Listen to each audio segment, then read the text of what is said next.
ఓం శుక్లాంబరధరం విష్ణుం శశవర్ణం చతుర్భుజం ప్రసన్నవదనం ధ్యాయే సర్వవిఘ్నోపశాంతయే సదాశివసమారంభాం శంకరాచార్యమధ్యమామస్మదాచార్యపర్యంతాం వందే గురుపరంపరాం. శృతిస్మృతిపురాణానాం ఆలయం కరుణాలయం నమామి భగవత్పాదశంకరం లోకశంకరం. వాగర్ధో సంపృక్తో వాగర్ధః ప్రతిపత్తయే జగతః పితరౌ వందే పార్వతీ పరమేశ్వరౌ. కూజంతం రామ రామేతి మధురం మధురాక్షరం ఆరుహ్య కవితా శాఖాం వందే వాల్మీకికోకిలం. ఆపదామపహర్తారం ధాతారం సర్వసంపదాం లోకాభిరామం శ్రీరామం భూయో భూయో నమామ్యహం. సదానింబవృక్షస్య మూలాధివాసా సుధాశ్రావణం దిక్తమప్యప్రియంతం తరుం కల్పవృక్షాదికం సాధయంతం నమామీశ్వరం సద్గురుం సాయినాథం. సభాయే నమః. శ్రీ షిరిడి సాయి ఆధ్యాత్మిక సత్సంగ కార్యక్రమం ప్రతి శనివారం కూడా భక్తులు నిర్వహణ చేసుకుంటూ గత 3 నెలల క్రితం చక్కగా మన రామాలయంలో, మీ ప్రాంతంలో ఉన్న రామాలయంలోనే శ్రీమద్ రామాయణ ప్రవచనానికి శ్రీకారం చుట్టడం జరిగింది. మళ్ళీ 3 నెలల తర్వాత మళ్ళీ ఈ ప్రాంతానికి వచ్చి మళ్ళీ చక్కగా మన అయ్యప్ప గారింట్లో శ్రీమద్ రామాయణానికి సంబంధించినటువంటి వృత్తాంతాలు మనం తెలియజేసుకుంటూ చక్కగా గత వారం రామలక్ష్మణులు విశ్వామిత్ర వారి వెంటక ప్రయాణమై వారు చక్కగా కామాశ్రమాన్ని చేరుకుని అక్కడ అంగదేశంలో ఆశ్రమవాసంలో పరమేశ్వరుడు తపోనిష్టలో ఉండగా ఆయన మీద బాణప్రయోగం చేసి భస్మమైనటువంటి అనంగుడైనటువంటి అంగము లేనివారైనటువంటి మన్మధుడు గురించి ఆ ఆశ్రమ ప్రాంతాల గురించి మాట్లాడుకున్నాం చక్కగాను. ఆ రాత్రి అక్కడ శయనించారు ఋషుల యొక్క ఆజ్ఞానుసారం. మళ్ళీ తెల్లవారి అక్కడి నుంచి రామలక్ష్మణుడు తీసుకుని విశ్వామిత్రుల వల్ల ప్రయాణం సాగిస్తున్నారు ఆయన. తతః ప్రభాతే విమలే కృత్వాహినికం అందరం విశ్వామిత్రం పురస్కృత్వా నద్యాస్తీరముపాగతౌ తేచ సర్వే మహాత్మానో మునయ సంసృతవ్రతాః ఉపస్థాశ్చ శుభాం నామం విశ్వామిత్రమధాభ్రమం. శత్రువులను సైతం పరమార్చగల పరాక్రమవంతులు, గొప్ప తేజస్సంపన్నులైనటువంటి రామలక్ష్మణులు సూర్యకాంతి ఉదయిస్తూ ఉన్నప్పుడు సూర్యుడి యొక్క తేజస్సు వేరు, ఆయన వృద్ధి పొందుతున్న సూర్యభగవానులో ఉన్నారట. ఉదయిస్తున్న సూర్యభగవానుడి యొక్క తేజస్సు ఎంత తీక్షణంగా ఉంటుందో అంత తీక్షణమైనటువంటి తేజస్సు చేత, నిర్మలమైన మనస్సుల చేత వారు చక్కగా అలరారుతున్నారట. మరునాడు ప్రాతకాలంలో లేచారు, కాలకృత్యాల సంధ్యావందన కార్యక్రమం నిర్వర్తన చేసుకున్నారు చక్కగాను. అక్కడ చాలామంది ఆశ్రమంలో మహర్షులు ఉన్నారు, గత వారం మనం చెప్పుకున్నాం. వారంతా వచ్చారు. ఆ మహాత్ములందరూ వచ్చి ఆ విశ్వామిత్రుల వారికి రామలక్ష్మణుడికి పొద్దున్న కావలసినటువంటి ఏర్పాట్లు చూశారు. వారంతా విశ్వామిత్రుల వారితో అంటున్నారట, అరోహత భవాన్నావం రాజపుత్రం చ నుస్కృతః అరిష్టం గచ్చ సంధానం మాభూత్ కాల విపర్యయ.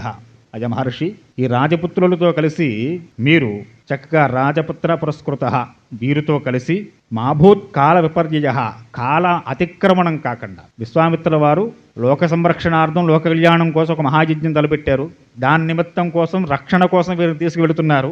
కాబట్టి కాల విపర్యయ, కాలాతిక్రమణం కాకుండా మీరు చాలా తొందరగా మీ కార్యక్రమం నిర్వర్తించడం కోసం వెళుతున్నారు. కాబట్టి మీకు కాలాతిక్రమణం కాకుండా కాలాన్ని సద్వినియోగం చేసుకుంటూ మహాత్ములు చేసే గొప్ప పనిది.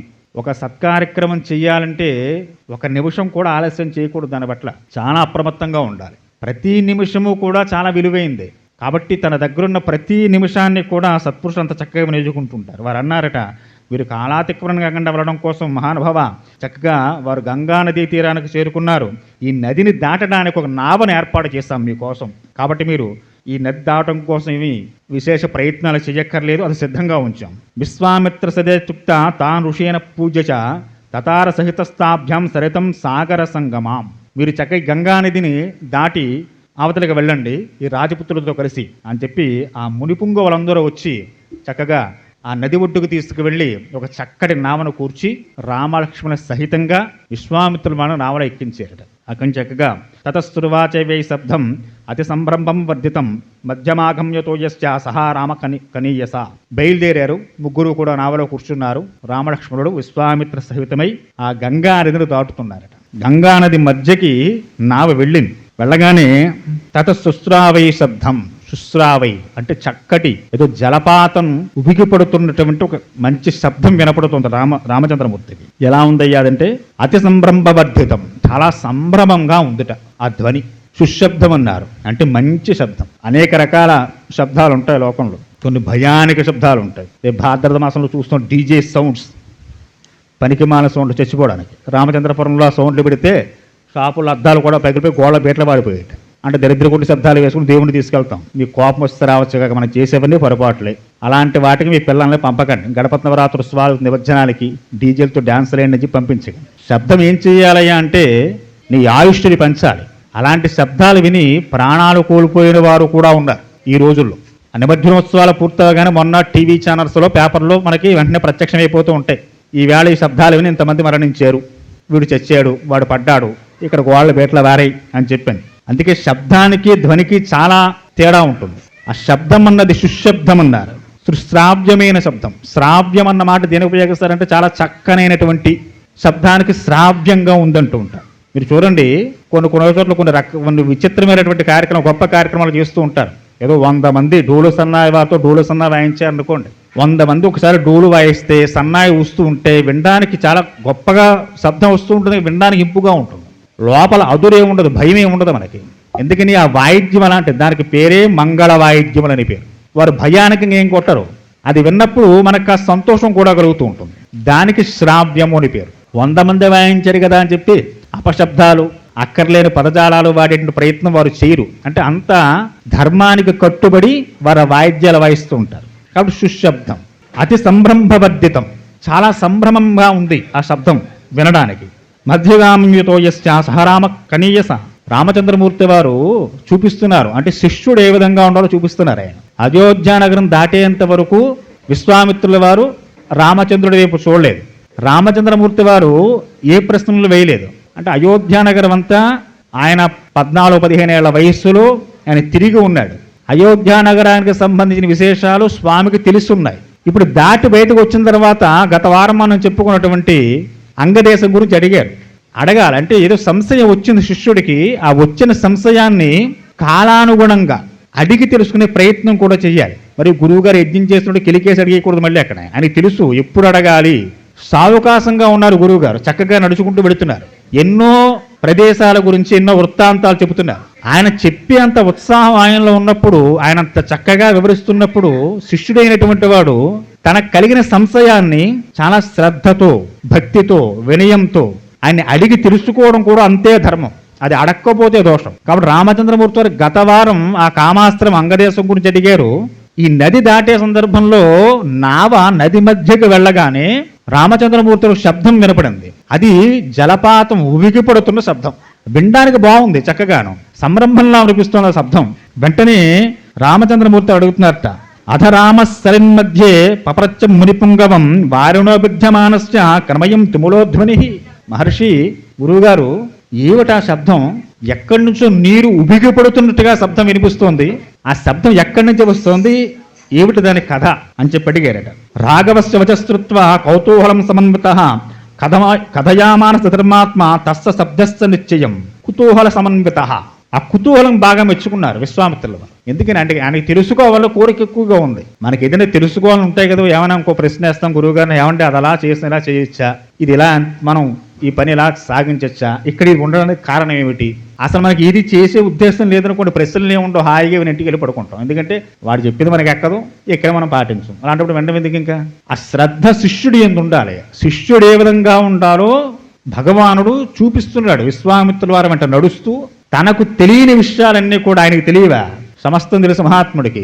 కానీ తాను భూమి మీదకి మానవుడిగా వచ్చాడు కాబట్టి, ఆయనకి ఒక గురువు ఉన్నాడు కాబట్టి, ఆ గురువును అనుసరించేటప్పుడు గురువుని ఏ విధంగా సేవించుకోవాలో లోకానికి తెలియజెప్పాలి కనుక, అది మనమంటే వారందరికీ వంట పట్టాలి కనుక ఆయన ఈ ప్రశ్నలన్నీ వేస్తున్నారు గురువు గారిని. ఇప్పుడు శిష్యుడు వేసినటువంటి ప్రశ్న గురువు గారికి బాగా ఆనందం వేసింది.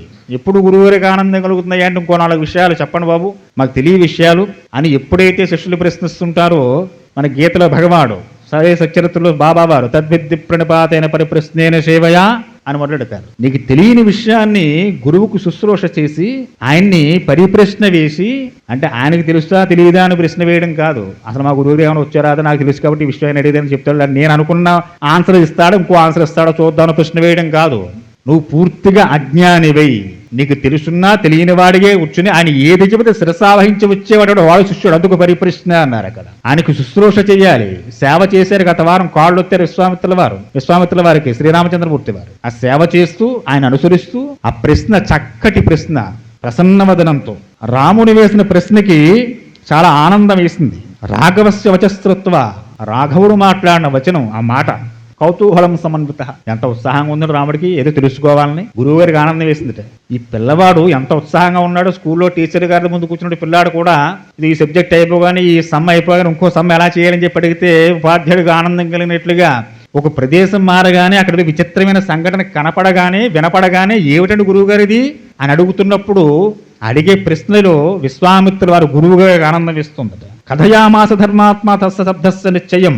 ఆ కుతూహలాన్ని విని విశ్వామిత్రుల వరస ఆనందించి, రామ తప్పకుండా శబ్దం గురించి చెప్తాను నీకు. ముందు ఆయనకి తెలియాలిగా అవన్నీ కూడా. కాబట్టి తన కూడా వస్తున్నటువంటి రామచంద్రమూర్తి వారికి ఏవేవి అడిగితే అవన్నీ చెప్పడానికి సిద్ధంగానే ఉన్నారు విశ్వామిత్రుల వారు. కైలాస పర్వతే రామ మానస నిర్మత పరహ బ్రాహ్మణ నసాబ్ధోల తేనేదం మానసం సరహ. ఒకప్పుడు బ్రహ్మగారు కైలాస పర్వతానికి వెళ్ళారట. వెళ్ళిన తర్వాత ఆయన ఆ కైలాస పర్వతం మీద పరమేశ్వర దర్శనం చేసి కిందకి వచ్చేస్తూ మనస్సులో ఏదో సంకల్పం కలిగింది ఆయనకి. సంకల్ప మాత్రం చేత ఒక సరస్సుని సృష్టించారట. బ్రహ్మగారి మనస్సు నుంచి సృష్టించబడింది కాబట్టి దానికి బ్రహ్మ సరస్సు అని, మనస్సు నుంచి వచ్చింది కాబట్టి మానస సరస్సు, అదే మానస సరోవరం అని నామకరణాలు వచ్చాయి. రాఘవ తస్మాస్తుప్తావ సరస సయోధ్య మునపు గూహతే సర ప్రవృత్త సరయూ పుణ్య బ్రహ్మసత్యత్వ. ఆయన మనస్సు నుంచి వచ్చింది కాబట్టి దీనికి బ్రహ్మ సరస్సు అని, సరస్సు నుంచి ప్రవహించి అయోధ్యను చుట్టింది కాబట్టి సరయు అని దీనికి నామకరణాలు. ఓ రామ, అలా వచ్చినటువంటి ఈ బ్రహ్మ సరస్సు సరయూ నది ఏదైతే ఉందో అది ఈ ప్రాంతంలో గంగా నదితో సంగమిస్తుంది. నదీ సంగమము అంటారు. అంతర్వేది ప్రాంతాల్లో సాగర సంగమం చూస్తూ ఉంటాం. గోదావరి వెళ్ళి సముద్రంలో కలిసే ప్రదేశం. విచిత్రం చూడండి, అది ఏ వర్ణంతో ఉన్నో ఆ వర్ణంతోనే సంగమిస్తూ ఉంటాయి. రెండు రంగులు కనిపిస్తూ ఉంటాయి. గంగానది ఏదో తెల్లగా కనిపిస్తుంది, యమున నల్లగా ఉంటుంది. ఇవి సంగమిస్తున్నప్పుడు ఆ వర్ణములు అంతవరకు మనకు కనిపిస్తూ ఉంటాయి, దగ్గరకు వచ్చాక కలిసిపోతూ ఉంటాయి. ఆ సంగమ ప్రదేశాల్లో కనిపిస్తాయి మీకు. అంతర్వేది గుర్రాలక్క గుడి దగ్గర ఉంటుంది, అన్నా చెల్లెళ్ళు గట్టి అని పిలుస్తూ ఉంటారు. అక్కడ వెళితే ఈ గోదావరి వెళ్ళి సముద్రంలో కలుస్తూ ఉంటుంది. సముద్రంలో కలిసే ప్రాంతంలో సముద్రం కూడా ఏమి అలజడిగా పెద్ద ఘోష చేస్తే ఏం కనబడదు మీకు. అది కూడా ప్రశాంతంగా ఉంటుంది అక్కడ. ఈ సంగమ ప్రదేశానికి పుణ్యక్షేత్రములని పేరు. ఎక్కడైతే నదులు సంగమిస్తున్నాయో అంటే కొన్ని పుణ్యనదులే కలయిక. అందుకదు త్రివేణి సంగమం దగ్గర స్నానం చేశారండి అంటూ ఉంటారు. అక్కడ నీళ్లు తెచ్చుకోండి అంటూ ఉంటారు. ఇక్కడ కాశీలో గంగా నీళ్లు తెచ్చుకున్నా తెచ్చుకోకపోయినా సంగమం దాకా వెళ్ళి క్యాంపు నీళ్లు తెచ్చుకుంటూ ఉంటారు. ఎందుకని? ఆ సంగమం అంత పవిత్రమైనది. అవి ఎన్నో వర్ణములతో కలిగి ఉంటాయి, ఎన్నో గుణాలు కలిగి ఉంటాయి. అవన్నీ కలిసిపోయి తాము ఏకమైపోతుంటాయి. ఇవాళ సత్సంగం కూడా ఒక సంఘమే. 4 మాటలు చెప్పే వరకుడు, చక్కని కీర్తనలు పాడే వరకుడు, వాయిద్యాలు వాయించే వరకుడు, ఇవన్నీ ఏర్పాటు చేసే వరకుడు. వీరందరూ ఒక వర్ణం, ఒక వర్గానికి, ఒక వృత్తికి చెందినవారా కాదుగా. అనేక మంది అనేక రకాల వారు కలిసి ఒక చోట సమ్మేళనం అయితే ఇది సంగమం. ఇలా సంగమిస్తే ఇంక సత్సంగం అనేటువంటి ఒక సౌరభం బయటకు వస్తుంది. ఈ నదులు సంగమించే ప్రదేశాలు, సాగరాలు సంగమించేటువంటి ప్రదేశాలు అవి పుణ్య నదులతో సమానం. కనుక వెంటనే చెప్తున్నారు విశ్వామిత్రుల వారు, తస్యాయమతుల్య శబ్దో జాహ్నవీం అభివర్త్యతే వారి సంక్షోభజో రామ ప్రణామం నీతకురుహు. ఆ గంగా నదితో సరయూ నది సంగమిస్తోందయ్యా, అది దాని సంతోషం, ఆ సంభ్రమం. కాబట్టి రామ ప్రణామం నీతకురు, ఒక్కసారి ఆ సంగమానికి నమస్కారం చెయ్యండి అన్నారు. రామలక్ష్మణులు వెంటనే 2 చేతులు పేకెత్తి శిరస్సు నుంచి ఆ సంగమ ప్రదేశాన్ని నమస్కారం చేశారట. తభ్యాం తా ఉభాకృతో ప్రణామం అతిధార్మికౌ తీరం దక్షిణమాసాధ్య జగన్మృత రాగ విక్రమౌ. వారిద్దరూ కూడా, రామలక్ష్మణుడిద్దరూ కూడా ఆ సంగమ క్షేత్రానికి ప్రణామాలు చేసి నమస్కారం చేసుకున్నారు. ఆ గంగానది దక్షిణ తీరానికి చేరుకున్నారట. వారి ముగ్గురు కూడా నా ఒడ్డుకు చేరింది. సవనం ఘోర సంకాసం దృష్టవా నృపవరాత్మజ అవిప్రసత్యమక్షాకం ప్రపంచం మురిపొంగవం. నావ దిగేరు, నడుస్తున్నారు, గట్టెక్కారు. చాలా కీకారణ్యంగా ఉంది. ఒక పెద్ద అరణ్య ప్రాంతం కనపడింది. ఆ ప్రాంతంలో నడక సాగుతోంది. ఎలా ఉందయ్యా అంటే ఇది అహోవనమిదం దుర్గం జల్లికాగణవాదితం భైరవై స్వాపదై పూర్ణం శకుంతైర్దారుణైరుతై నానా ప్రకారై శకునై యాస్తద్భైరవస్వనై సింహవ్యాఘ్రవరాహైచ్చ వాణ్యచోపశోభితం. రాత్రిపూట ఇది మిడతలు ఇటువంటి వరుస్తూ ఉంటే శబ్దాలు ఎలా వస్తూ ఉంటాయి, అటువంటి కీచురాళ్ల శబ్దాలతో ఎక్కువగా శబ్దాలు వస్తున్నాయి. అలాగే అక్కడ సింహాల గర్జనలు వినిపిస్తున్నాయి. అలాగే అడవి పందుల యొక్క అరుపులు, పులుల యొక్క గాండ్రింపులు, కొన్ని వానరాల యొక్క కిలకిల రావాలు, భయంకరంగా క్రూరమృగాల యొక్క ఆర్తనాదాలు, దారుణమైనటువంటి బాణ గొంతులుగిన పక్షుల యొక్క ధ్వనులు, ఇవన్నీ కూడా వినిపిస్తున్నాయి అక్కడ. అటువంటి వనంలో ప్రవేశం చేశారు. అక్కడ ఇంకా ఏమున్నాయా అంటే అక్కడ ఉన్నటువంటి వనం అన్నారు. వనం అంటే అనేక రకాల చెట్లతో కూడుకున్నటువంటి ప్రదేశం. తోట అంటే ఒకటే ఉంటుంది. అరటి తోట, జామ తోట, తాడి తోట, కొబ్బరి తోట, అంటే ఒకే జాతికి చెందిన వృక్షాలు అనేక ఉంటాయి. వనం అనగానే అందులో అనేక రకాలైనటువంటి వృక్ష జాతులు ఉంటాయి. కాబట్టి అక్కడ ఏనుగులు ఘీంకారాలు చేస్తూ స్వేచ్ఛగా తిరుగుతున్నాయి. అక్కడ చండ్ర, నల్లమద్ది, ఏరుమద్ది, మారేడ వృక్షాలు, తుమ్మి, కలిగొట్టు చెట్లతోటి, రేగ చెట్లతోటి ఆ వనం చాలా విశేషంగా విశాలంగా వ్యాపించి ఉంది. పట్టపగలే చెమ్మ చీకట్లు కమ్ముకున్నట్టుగా చీకటిగా ఉంది. చూడగానే భయం వేస్తుంది, భయం గొలుపుతుంది అందులో వెళ్ళగానే. కాబట్టి అటువంటి ప్రదేశాన్ని చూసే రామచంద్రమూర్తి వారు చూసి వెంటనే అడిగారట. ఆయన మళ్ళీ వెంటనే అడుగుతున్న ప్రశ్న వేసే రామచంద్రమూర్తి వారు, అహోవనవదం దుర్గం, మహర్షి వనం చూస్తే చాలా అద్భుతంగా, విశేషంగా, విశాలంగా వ్యాపించి ఉంది, చాలా దుర్గమంగా ఉంది. అంటే అందులో ప్రవేశం చేస్తే ఏ పక్కకి వెళతామో ఎలా వెళతామో తెలియదు. పైగా వారు వెళ్ళింది పగటి సమయం. పగటి సమయం ఆ విశేషంగా చెట్లు పెరిగిపోయిన కారణం చేత సూర్యరశ్మి భూమి మీద పడడం లేదు కనుక వనం అంతా చీకటిగా ఉంది. చీకటిగా ఉంది, సూర్యరశ్మి పడడం లేదు, బాగానే ఉంది. కానీ అక్కడ ఏనో ఘీంకారాలు, సింహాల గాండ్రింపులు, కీచురాల శబ్దాలు ఇవన్నీ కూడా వినిపిస్తున్నాయి. అందులోకి వెళ్ళడానికి సాహసం చెయ్యడు. అటువంటి వనంలో ప్రవేశం చేశారట విశ్వామిత్రుల వారు, రామలక్ష్మణుడు కూడా. తమువాచ మహాతేజ విశ్వామిత్రో మహాముని శ్రూయితాంవత్స కాకుస్త యస్వే తద్దారుణం వనం. అప్పుడు మహర్షి ఏమిటి వనం ఏమిటి, దీని కథ ఏంటి చెప్పండి నాకు. ఎన్ని ప్రశ్నలు వేస్తున్నారండి ఆయన, ఇంకా వెళ్ళాల్సిన తీరానికి వెళ్ళలేదు.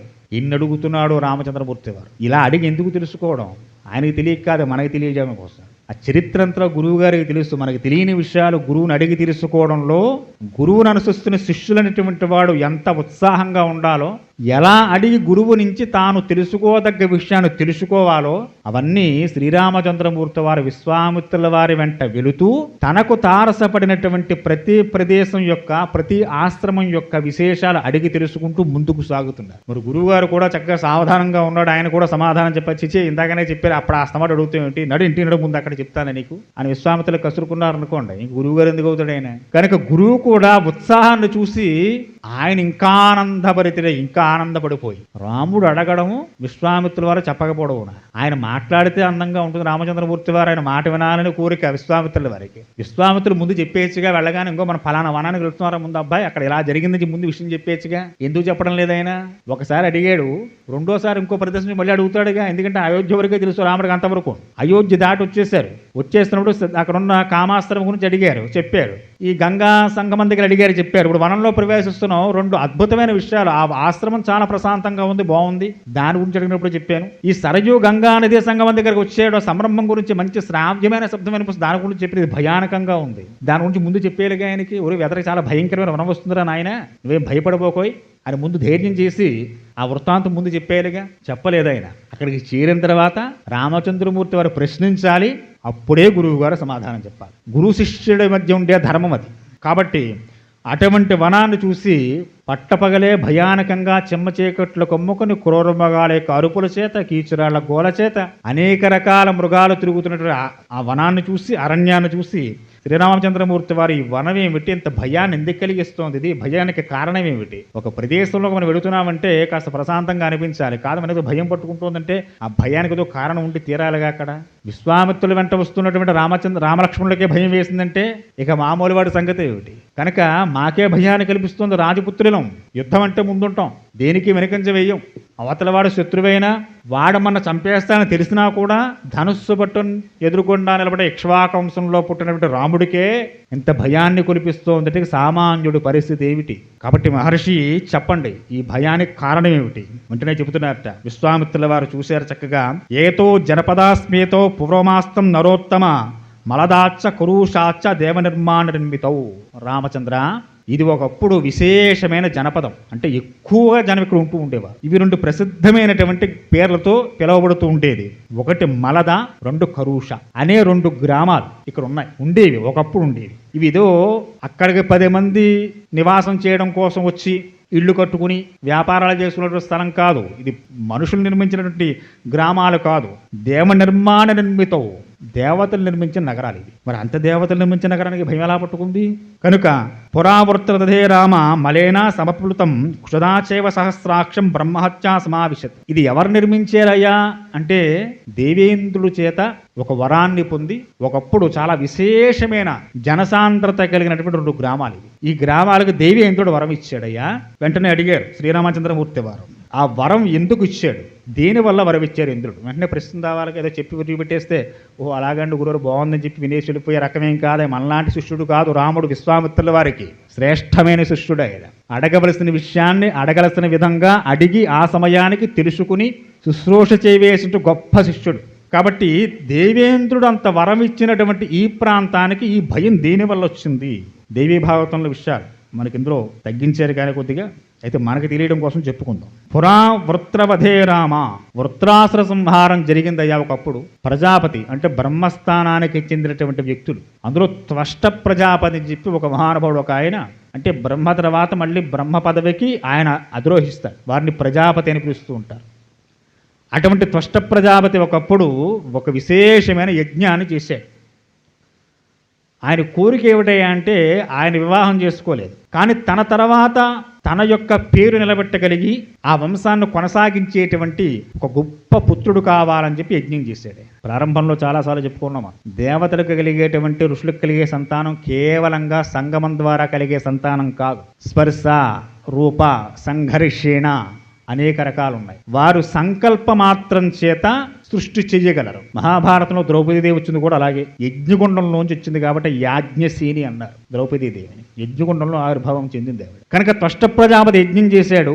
ఆ యజ్ఞంలో ఆయన సంకల్పం చేశాడు, నా తర్వాత నా యొక్క ఈ కీర్తిని ఈ తపశ్శక్తిని కొనసాగించే పుత్రుడు కావాలని చెప్పి. ఆ కారణం చేత యజ్ఞగుండం నుంచి త్రిశూరుడు అంటే 3 శిరస్సుల చేత ఒక పుత్రుడు ఆవిర్భావం చెందాడు. చెందగానే త్వష్ట ప్రజాపతి సంతోషించి కుమారుని చక్కగా చేతిలోకి తీసుకున్నాడు. ఎవరైతే తను సృష్టించాడో వాడు తండ్రే గనక ఆ పిల్లవాడు ప్రజాపతి ముందు నుంచుని, తండ్రి నన్ను సృష్టించిన కారణం ఏమిటి, ఏ కారణం చేత నువ్వు సృష్టించారు చెప్పమని చెప్పి అడిగారట. నాయన నేను ప్రజాపతి స్థాయికి చెందినటువంటి వాడిని, అంటే తర్వాత బ్రహ్మ పదవిని అధిరోహణ చేస్తానే, నా తర్వాత ఈ వంశం వృద్ధి పొందాలని చెప్పి నిన్ను సృష్టి చేశాను. అయి నువ్వు కూడా తపస్సు చేత నా అంతటి వాడివి కావాలి. ఏ తండ్రికైనా కోరుకుంటాం సహజమేగా. తండ్రి గొప్ప స్థానంలో ఒక కలెక్టర్ ఐఏఎస్, తన కొడుకు కూడా ఆ స్థాయికి చెందిన, కలెక్టర్ అవ్వక్కర్లేదు కానీ ఆ స్థాయికి చెందినటువంటి ఏదో ఒక గొప్ప పదవిలో ఉన్నాడు అనుకోండి, అంత బాగా చదువుకుని ఆ తండ్రికి చాలా ఆనందం. కాబట్టి నువ్వు కూడా చక్కగా ఈ భూమి మీద మన వంశాన్ని నిలబెట్టేంత స్థాయికి నువ్వు ఎదగాలి.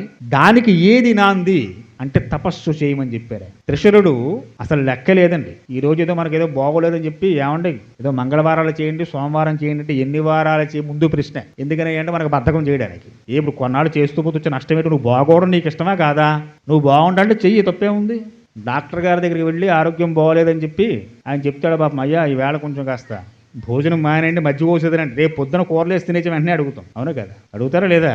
ఎందుకంటే తినకన్నా ఉండలేవు కనుక మనకి ఏదో రుచి జిహ్వజాపల్యం. ఇప్పుడు మనం బాగోవాలి కాబట్టి వారం చేయమనగానే ఎన్ని వారాల ప్రశ్న ఏమిటి? నువ్వు బాగుండాలంటే చేసుకోలాగా.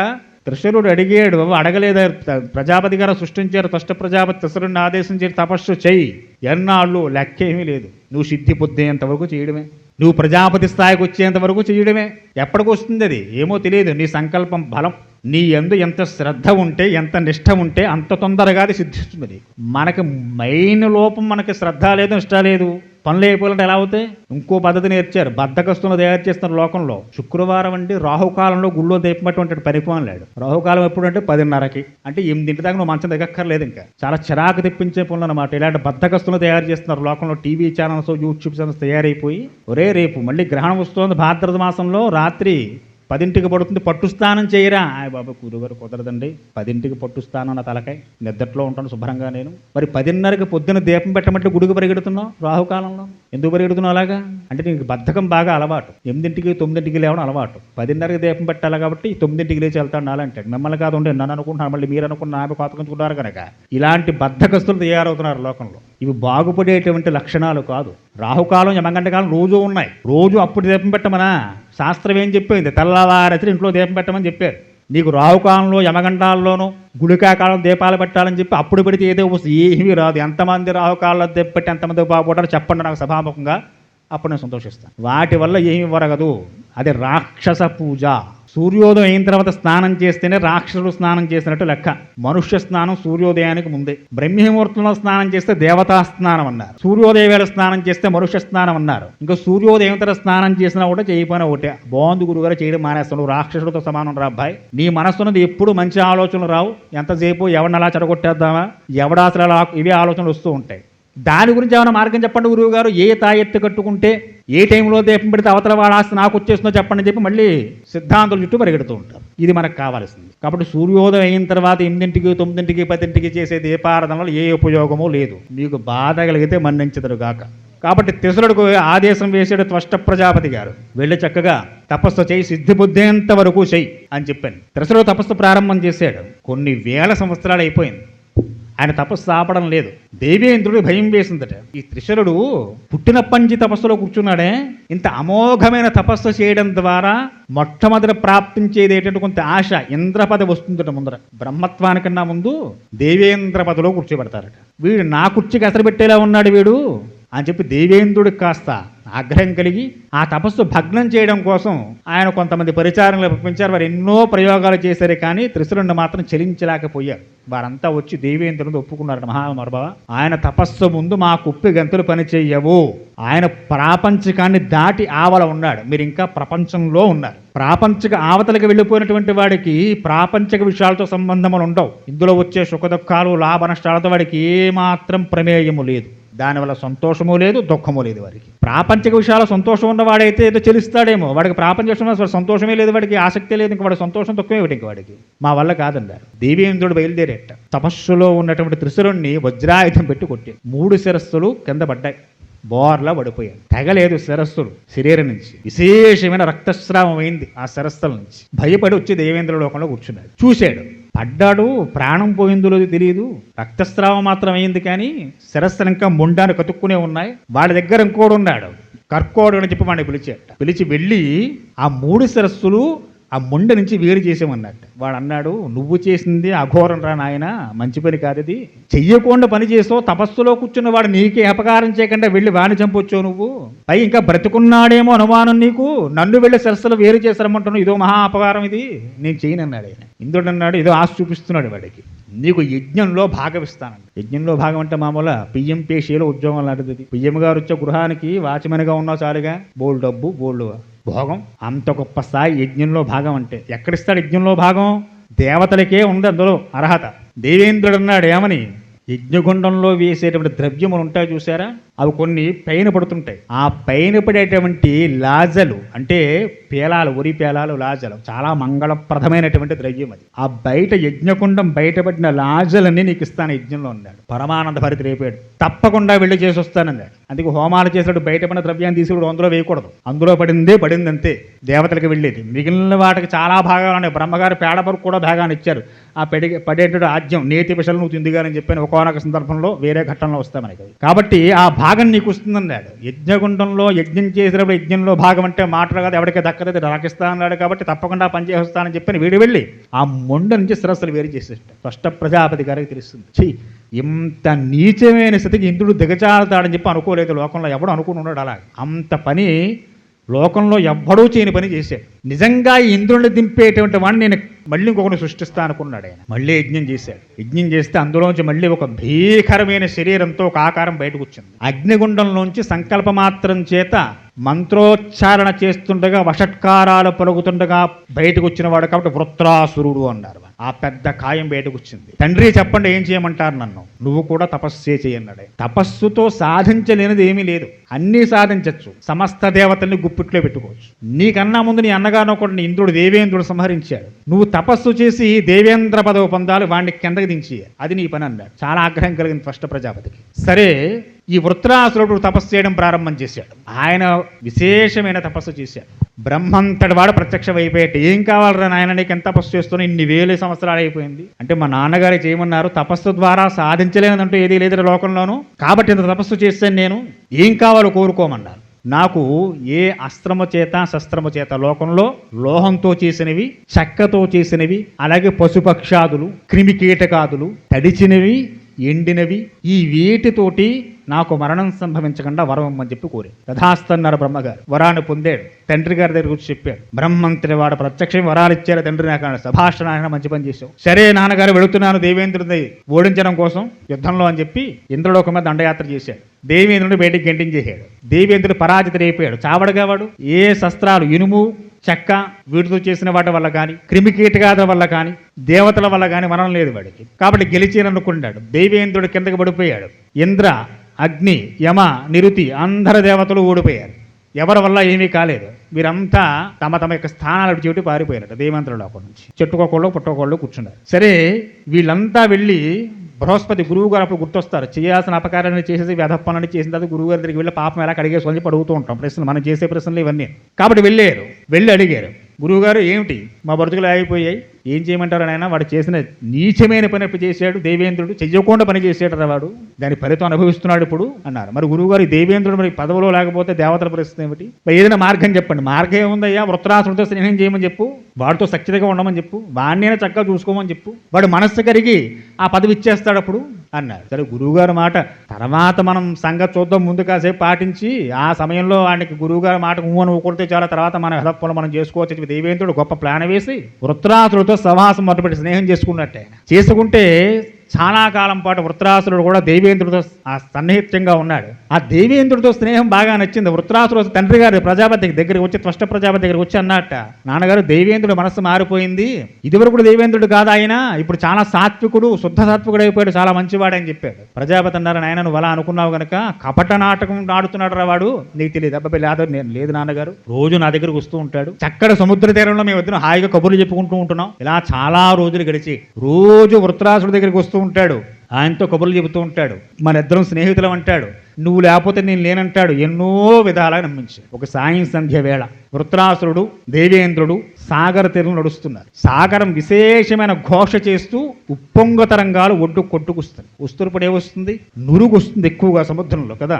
కాబట్టి అటువంటి విశేషమైన నురుగు రావడం చూసేట దేవేంద్రుడు ఆలోచన వచ్చింది. వీడు తడిదాంతో చావడు, పొడిదాంతో చావడు, లోహంతో చెక్కతో చేసిన దానివల్ల ఇతర లోహాలతో చేసిన దానివల్ల చావడు. వీడు దేవతల వల్ల చావడు. వీడు చంపే ఆయుధం ఏమిటి అంటే ఈ వచ్చిన సముద్రపు నురుగుని ఆయుధంగా చేసి చంపేయాలని పెద్ద ప్లాన్ వేశాడు. తనతో హాయిగా కబుర్లు చెబుతున్న వృత్రాసురుడి మీద ఒక్కసారి వజ్రాయుధం తీసుకుని సముద్రపు నురుగునంతా దానికి పట్టించి దాంతో సంహరించాడు. అంటే నమ్మక ద్రోహం చేశాడు. నమ్మక ద్రోహానికి శిక్ష ఏమిటంటే బ్రహ్మహత్య మహాపాతకమే శిక్ష. దాన్ని ఎప్పుడైతే వృత్రాసును సంహారం చేశాడో దేవలోకాలు కంపించేయట వీడు చేసిన నమ్మక ద్రోహానికి. వెంటనే దేవేంద్రుడికి బ్రహ్మహత్యా మహాపాతకం చుట్టుకుంది. ఏమవుతుందన్నారు? నెమ్మదిగా తన యొక్క వైభవాన్నంతా కోల్పోయి తామర తూడులు ఉండేటువంటి కొలంలో దాంకున్నట్ట, బయటికి రాలేక. వస్త్రాలు కూడా పోయి అంత స్థితికి వచ్చేసాయి. సరే ఇదంతా జరిగిన తర్వాత మళ్ళీ దేవతలందరూ బృహస్పతి గారి గురువు గారి దగ్గరికి వెళ్ళారు. మహాప్రభు మళ్ళీ మాకు దరిద్రం దాపరించింది, నమ్మక ద్రోహం చేశాడు దేవేంద్రుడు. గురువుగారు విన్నారు. అసలు దీనికి ప్రాయశ్చిత్తం ఉందిరా లోకంలోనూ. ఒకరిని నమ్మించి మోసం చేయడం కన్నా ప్రాయశ్చిత్తం, దానికి అసలు ప్రాయశ్చిత్తమే లేదు. అది తొలగేటువంటి విషయం కాదు అది. గురువుగారు మరి ఏం చేయాలి చెప్పండి? దేవేంద్రుడిని మళ్ళీ పూర్వవైభవం తీసుకురావాలంటే ఏం చేయాలి? నేను చేసేది ఏం లేదురా నాయన, వెళ్ళండి పరమేశ్వరుడిని ఆశ్రయించండి. ఏ పాతకాన్నైనా తీయగలిగిన వాడు ఆయనే అంటే తదుపరి వారు పరమేశ్వరుని ఆశ్రయించిన పరమేశ్వరుని అనుగ్రహం చేత మళ్ళీ దేవేంద్రుని తీసుకొచ్చి ఎక్కడైతే ఇప్పుడు శ్రీరామచంద్రమూర్తి విశ్వామిత్రుల నడుస్తున్నారో ఆ ప్రదేశంలో దాంకుని ఉంటే దేవేంద్రుడిని పైకి తీసుకొచ్చి విశేషమైన ఈశ్వర అనుగ్రహాన్ని ఆయనకు ధారపోసి ఆయన్ని చక్కగా కలశాలతో అభిషేకం చేసి ఆయన పాపాన్నంతా అక్కడ నిర్మూలనం చేశారట. అప్పుడు ఆ ప్రదేశానికి దేవేంద్రుడు వరాన్ని ఇచ్చారు. ఆ కారణం చేత దీనికి మలద కరుష అనే 2 పేర్లు దేవేంద్రుడు పెట్టాడు. నా శరీర మాలిన్యంతో పాటు నాలో ఉండేటువంటి లోపల ఉండేటువంటి ఆ కరుషాన్ని అంటే నమ్మక ద్రోహం అనే కలుషాన్ని తీసేసింది కనుక దీనికి మలదా కరుష అని చెప్పి 2 పేర్లు పెడుతున్నాను. దీనికి దేవతాలోకాలతో సమాన వైభవాన్ని ఇస్తున్నానని చెప్పి వరాన్ని ఇచ్చేట దేవేంద్రుడు. ఈ వృత్తాంతం అంతా చెప్పారండి విశ్వామిత్రులు రామచంద్రమూర్తికి. ఇది జరిగిందయ్యా. దేవతలు తప్పందరు ఋషులందరూ కూడా చాలా కాలం ఇక్కడ నివాసం చేశారు. వారంతా కూడా ఈ ప్రదేశాన్ని పవిత్రం చేశారు. ఇక్కడ వచ్చిన జలందరూ పవిత్రులయ్యారు. నిర్మలో నిష్కరూపత్స సుచరింద్రో యథాభవత్ తదో దేవస సుప్రియతో వరం పర్భృణోత్తమం. దేవేంద్రుడంతటి వాడు సంతోషించి తన యొక్క శరీర మాలిన్యాన్ని లోపల ఉన్న కలుషాన్ని తీసేసింది కాబట్టి ఈ ప్రదేశం అంతా కూడా కరుష మలదనే పేరుతో ఖ్యాతికెక్కుతుంది. ధనధాన్య సంపదలతో నిత్యం వర్ధిల్లుతూ ఉంటుంది అని దేవేంద్రుడంతటి వాడు దీనికి వరాన్నిస్తా దేవతలతో బాగున్నారు, చాలా మంచి వరాన్నిచ్చేవి ప్రదేశం అని చెప్పి సాధు సద్వితం దేవాహ పాకశాపనభ్రువాన్ దేవస్య పూజాంతం దృష్ట్వా కృతాం శుక్రేణ ధీమత.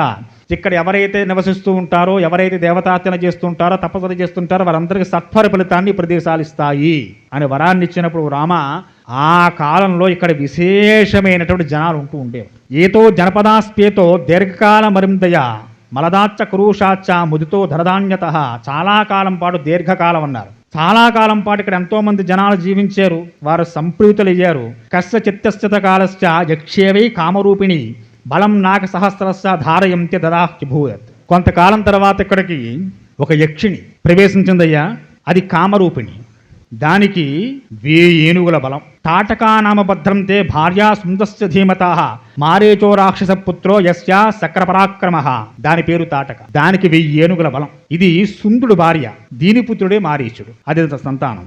ఇది ప్రవేశించిన తర్వాత వృత్తభర్మ వీర్యో విపులస్య తమర్మహాన్ రాక్షసో వై భైరికావో నిత్యం త్రాసితే ప్రజాః ఇమం జనపదో నిత్యం వినాశితే రాఘవ మలదాంచ క్రూషాంచ తాటకా దుష్టచారిణి. ఆ తాటక యక్షిణి ఈ ప్రదేశంలో ప్రవేశం చేసి ఇక్కడ ఉన్నటువంటి జనపదం అంతా కూడా రోజు దానికి నరమాంసం అంటే బాగా ఇష్టంట. అది శుభ్రంగా రోజు ఆ నరుల్ని భృంగేస్తుండేది. ఆ కారణం చేత రామ ఈ ప్రదేశం అంతా పూర్తిగా నిర్మానుష్యం అయిపోయింది. సేయం పంధానమాచార్య వసత్యస్య యోజనే అతయేవచ గంతవ్యం తాటకాయ వనం యతః. దీనికి 1.5 యోజన విస్తీర్ణం వరకు ఏ మనుషుడు కన్నెత్తి కూడా చూడడం ఈ ప్రదేశం అంక. అంత విశాలమైన ఈ ప్రాంతం అంతా కూడా నిర్మానుష్యం చేసేసి అది ఇక్కడ జీవిస్తుందయ్యా. ఇప్పుడు మనం ఆ తాటక ఉండే ప్రదేశం నుంచే ప్రయాణం సాగిస్తున్నాం. సుబాహు బలమాశ్రిత్య బహీమాం దుష్టచారిణీం మన్నియోగాదిమం దేశం కురు నిష్కటం పునః నహికచ్చిద్దిమం దేశం శక్నోత్యాగం తమీదృశం యక్షణ్యా ఘోరయా రామ ఉత్సాదమహస్య. ఓ రామ, మనం ఇప్పుడు ఈ ప్రదేశం నుంచి బయలుదేరి వెళ్ళి ఎక్కడైతే ఈ తాటక నివాసం చేస్తున్నదో ఆ ప్రదేశం మీదకుండానే వెళతాం. భయపడకు. ఆయన భయపడతాడా? నువ్వు భీతి పొందకు. నీ యొక్క బాహుబలం చేత దాన్ని సంహరించి ఈ ప్రదేశాన్ని నిష్కంటకం చెయ్యాలి. అంటే ఇక్కడ ఎవరికి ఏ భయం లేకుండా మనం చెయ్యాలి. నహి కచ్చిదిమం దేశం శక్నోత్యాగం తమీదృశం యక్షణ్యా ఘోరయా రామ ఉత్సాదితమస్య. ఏతత్తే సర్వమాఖ్యాతం యథే దారుణం వనం యక్షాస్వాదితం సర్వం అద్యాసన వెత్తతే. వెంటనే రామచంద్రమూర్తిని ఇంకోటి ఒకటి వచ్చింది. ఆయన వెంటనే మళ్ళీ ప్రశ్న వేస్తున్నారు. ఏమని? నహి కచ్చిదిమం దేశం శక్నోత్యాగం తదీశ్రుతం యక్షణ్యా ఘోరయా రామ. చాలా భయంకరమైనటువంటి ఆ తాటక గురించి చెప్పారు కాబట్టి నువ్వు భయపడకు రామచంద్ర. మనం దాని మీదుగానే వెళతాం.